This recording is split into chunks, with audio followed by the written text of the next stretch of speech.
The women we honor today would probably deny that they're brave because they come from a country where bravery is commonplace.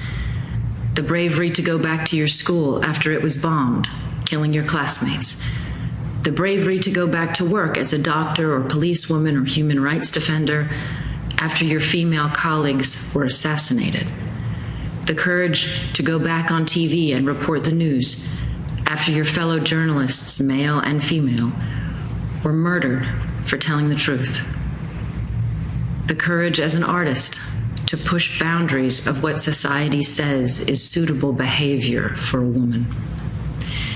Or the strength to leave an abusive marriage when women before you have been killed for just that, or less. I was on Pakistan's border with Afghanistan 20 years ago with Afghan refugees, many who had already been displaced for decades.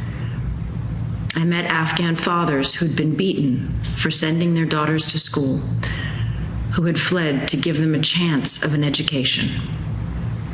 And girls from those camps grew up to become lawyers and activists who returned to Afghanistan to try to build a better future for their country.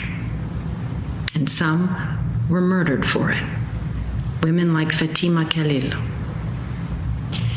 When so many people you know have been killed or imprisoned or forced from their homes, and when so many families around you struggle with poverty, maybe you don't consider yourself brave. But the bravery of the women of Afghanistan over generations and the men who have supported them is historic. It means we cannot lose hope, even when everything may seem lost, as it does at times today, when young women who take part in peaceful protests are being taken from their homes at night at gunpoint, and young girls are being sold into marriage because of the total collapse of the economy and the whole country in humanitarian crisis.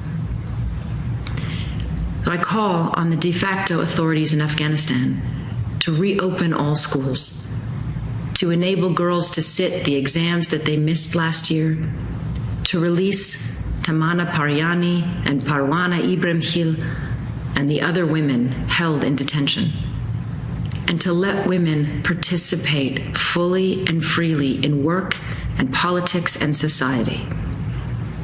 And I say to them, if you will not do this, what is it you're afraid of? If you're afraid of the minds of Afghan women, you're too late.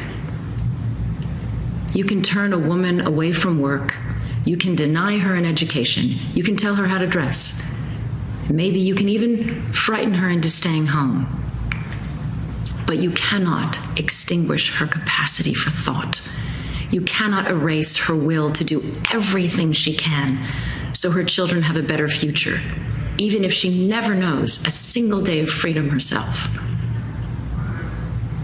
I call on leaders worldwide to hold those in power in Afghanistan to account for their treatment of women and civil society, to ensure that humanitarian aid reaches women and women's-led organizations, and to stop violent pushback of vulnerable refugees that is taking place at some borders.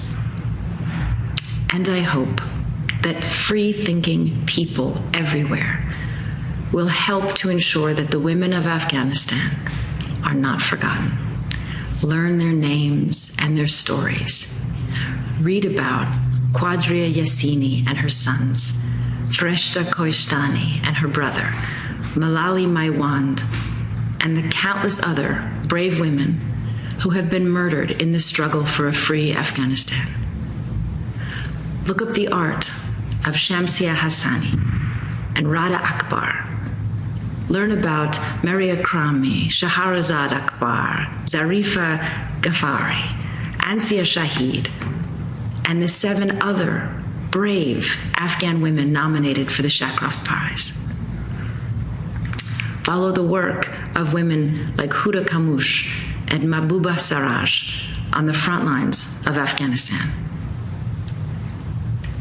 Think of all the women whose names we will never know, but who have resisted in their own way for generations. And please support the millions of Afghan refugees who are thirsting for knowledge and opportunity and freedom and safety.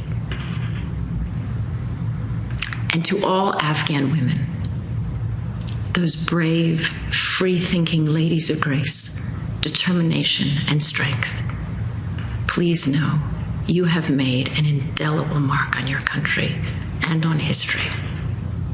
What you have achieved over decades may be suppressed, but it cannot be erased. Systems built on oppression do terrible harm, but they do not last forever. In the words of one daughter of Afghanistan, you can cut down the flower, but nothing can stop the coming of the spring.